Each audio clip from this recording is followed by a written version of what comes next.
Les sirènes de Bagdad, livre écrit par Yasmina Kadra, livre audio dédié pour ceux qui n'ont pas le temps de lire. Veuillez vous abonner à notre chaîne, de mettre un j'aime ou pas, de commenter et de nous donner votre avis sur les améliorations qu'on peut apporter, et partager avec vos amis, pour avoir plus de vidéos et aussi pour nous encourager à publier d'autres livres audio d'auteurs différents. Merci à vous et bonne écoute. Il était environ 11 heures du soir et le soleil parsemait la plaine d'oasis factice. Dans le ciel chauffé à blanc, un couple d'oiseaux battait de l'aile. La piste filait en ligne droite, blafarde et vertigineuse, presque insolite sur le plateau rocailleux, qu'elle balafrait d'un bout à l'autre. La vieille Ford déglinguée bondissait sur les crevasses, se cabrait par endroits et donnait l'impression de n'obéir qu'à sa propre frénésie. Sur la banquette arrière, le ferronnier serrait son fils contre lui pour l'empêcher de se cogner la tête contre la portière. Il ne disait rien, me laissait conduire comme je pouvais. Je traversais un champ abandonné, ensuite une station de pompage désaffectée, puis plus rien. L'horizon déployait sa nudité à l'infini. Autour de nous, aussi loin que portait le regard, nous n'aperçûmes ni taudis, ni engins, ni âmes qui vivent.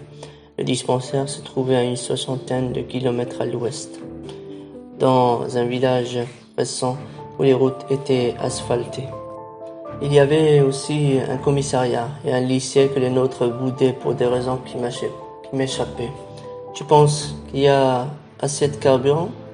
me demanda le ferronnier. « Je ne sais pas. Toutes les aiguilles du tableau de bord sont en berne. » Je m'en doutais un peu. On n'a pas croisé un seul véhicule. Si nous tombons en panne, nous sommes fichus. Dieu ne nous abandonnera pas, lui dis-je. Une demi-heure plus tard, nous vîmes un énorme nuage de fumée noire s'élever dans le lointain. La route nationale n'était plus qu'à quelques encablures, et la fumée nous intriguait. Au détour d'un mamelon, la nationale nous apparut enfin. Un semi-remorque brûlait, couché en travers de la chaussée. La cabine dans le fossé et la citerne renversée, des flammes gigantesques le dévoraient avec une effroyable voracité. « Arrête-toi, » me conseilla le ferronnier, « c'est sûrement une attaque de Feydaïn, et les militaires ne vont pas tarder à se manifester. Rebrousse chemin jusqu'à la bretelle en amont et prends l'ancienne piste. Je n'ai pas envie de tomber au beau milieu d'une échauffourée. » Je fis demi-tour. Une fois sur l'ancienne piste, je scrutais les alentours à l'affût d'un renfort militaire. Des centaines de mètres plus bas, parallèlement à notre itinéraire, la nationale étincelait sous le soleil, appelant un canal d'irrigation, droite et atrocement déserte. Bientôt, le nuage de fumée ressembla à un vulgaire filament grisâtre, sanglé dans sa détresse. Le ferronnier sortait de temps à autre la tête par-dessus la vitre pour voir si un hélicoptère nous prenait en chasse. Nous étions le seul signe de vie dans les parages et une méprise était vite arrivée. Le ferronnier était inquiet, son visage s'assombrissait de plus en plus. Moi, j'étais plutôt serein. Je me rendais au village voisin et j'avais un malade à bord. La piste effectua une large embardée pour contourner un cratère, remonta une colline, piqua du nez et se redressa après quelques kilomètres en aval. De nouveau, nous pûmes voir la nationale, toujours droite et déserte, tremblante, troublante de perdition. La piste, cette fois, se dirigeait sur elle avant de s'y confondre. Les roues de la Ford changèrent de ton dès qu'elles foulèrent le bitume, et le moteur cessa de se gargariser incongrument. Nous sommes à moins de 10 minutes du village, et pas un véhicule en vue, constata le ferronnier. C'est bizarre. Je n'eus pas le temps de lui répondre un checkpoint.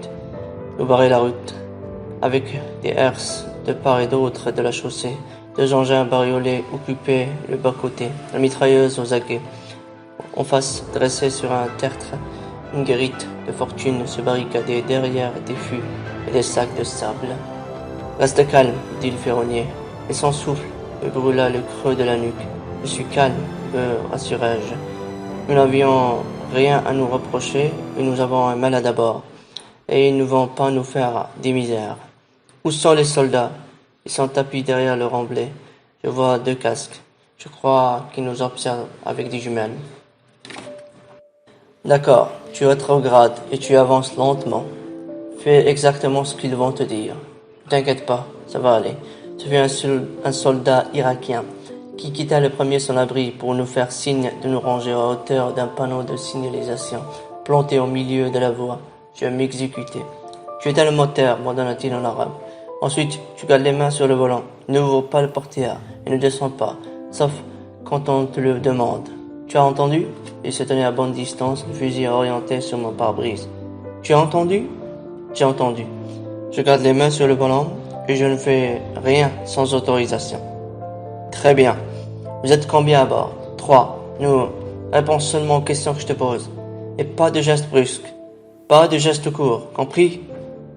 D'où est-ce que vous venez? Et où est-ce que vous allez? Pourquoi? Nous venons de Kafkaram et nous nous rendons au dispensaire. Nous avons un malade qui s'est coupé les doigts. Il s'agit d'un malade mental. Le soldat irakien promena son fusil d'assaut sur moi, le doigt sur la détente et la crosse contre la joue. Ensuite, il visa le ferronnier et son fils. 2 djihadistes s'approchèrent à leur tour, vigilants, leurs armes prêtes à nous transformer en passoires au moindre tressaillement.